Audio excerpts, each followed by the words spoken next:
AG ನ್ಯೂಸ್ಗೆ ಸ್ವಾಗತ. ಸಮಗ್ರ ಕರ್ನಾಟಕ ಕಾರ್ಮಿಕರ ಹಿತರಕ್ಷಣಾ ಸಮಿತಿ ಧಾರವಾಡ ನೇತೃತ್ವದಲ್ಲಿ ಕರ್ನಾಟಕ ಸುಮಾರು 1,75,00,000 ಗುತ್ತಿಗೆ ಕಾರ್ಮಿಕರ ಪರಿಷ್ಕರಿಸಿದ ಕನಿಷ್ಠ ವೇತನ ಕೊಡುವ ಸಲುವಾಗಿ ಆಗ್ರಹಿಸಿ ದಿನಾಂಕ 22/5/2026 ದಾಂಡೇಲಿ ಕಾಗದ ಕಾರ್ಖಾನೆಯ ಕಾರ್ಮಿಕರಿಗೆ ಕನಿಷ್ಠ ವೇತನ ನೀಡುವ ಸಲುವಾಗಿ ಕಾರ್ಮಿಕರ ಸೇನಾ ದಾಂಡೇಲಿ ಅಧ್ಯಕ್ಷರು ಆದ ಬಿಡಿ ಹಿರಿಮಠ ನೇತೃತ್ವದಲ್ಲಿ ಹಾಗೂ ಕಾರ್ಮಿಕರ ಸೇನಾ ಸದಸ್ಯರು, ಕಾರ್ಯಕರ್ತರು, ಪೇಪರ್ ಮಿಲ್ಕ್ ಕಾರ್ಮಿಕರು ಸೇರಿ ಹೋರಾಟ ಮಾಡುವುದರ ಮೂಲಕ ಕಾರ್ಮಿಕ ಸಚಿವ ಸಂತೋಷ್ ಲಾಡ್ ಅವರಿಗೆ ಕನಿಷ್ಠ ವೇತನವನ್ನು ಪರಿಷ್ಕರಿಸಿ ಆದೇಶವನ್ನು ಸರ್ಕಾರ ಬೇಗ ಹೊರಡಿಸಬೇಕು. ದಾಂಡೇಲಿ ಕಾಗದ ಕಾರ್ಖಾನೆಯಲ್ಲಿ ಕೆಲಸ ಮಾಡುವ ಪ್ರತಿಯೊಬ್ಬ ಕಾರ್ಮಿಕರು ಕೂಡ ಬಹಳ ತೊಂದರೆ ಸಂಕಷ್ಟದಲ್ಲಿ ಇದ್ದಾರೆ ಅಂತ ಮನವಿ ಮಾಡಲಾಗಿದೆ.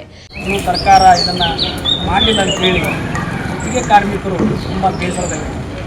ಈಗಾಗಲೇ 30ನೇ ತಾರೀಕಿಗೆ ಇಲ್ಲಿ ದಾಂಡೇಲಿಗೆ ನಮ್ಮ ಅಜ್ಜವರು ಕಾರ್ಮಿಕ ದಿನಾಚರಣೆ ಅಂಗವಾಗಿ ಬಂದಾಗ ಇಲ್ಲಿಯ ಎಲ್ಲ ಮೆಸ್ಕೋಸ್ಟಿನ ಗುತ್ತಿಗೆ ಕಾರ್ಮಿಕರು ಬಂದು ಅಜ್ಜರ ಒತ್ತಾಯ ಮಾಡಿದ್ರು.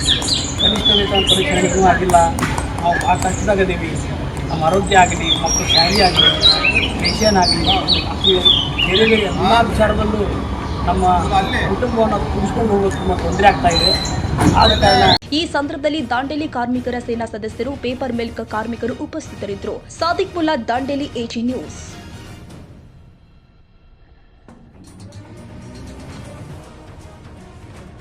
ಕನ್ನಡಿಗರ ಮೆಚ್ಚಿನ ನಿಮ್ಮ ಎಜೆ 24/7 ನ್ಯೂಸ್ ಕನ್ನಡ ವಾಹಿನಿ ಇದೀಗ ಟಿವಿಯಲ್ಲಿ ಲಭ್ಯ.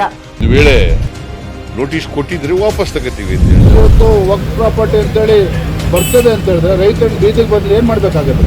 ಯಾರು ವೋಟ್ ಹಾಕಿಲ್ಲ ಅಂದ್ರೆ ಗ್ಯಾರಂಟಿನೆಲ್ಲ ಸ್ಟಾಪ್ ಮಾಡ್ಬಿಡ್ತೀವಿ.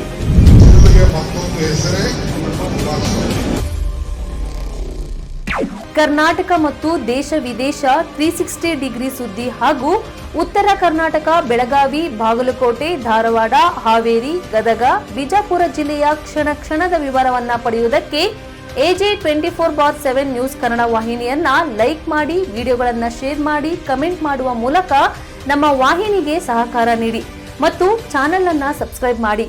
ಧನ್ಯವಾದಗಳು.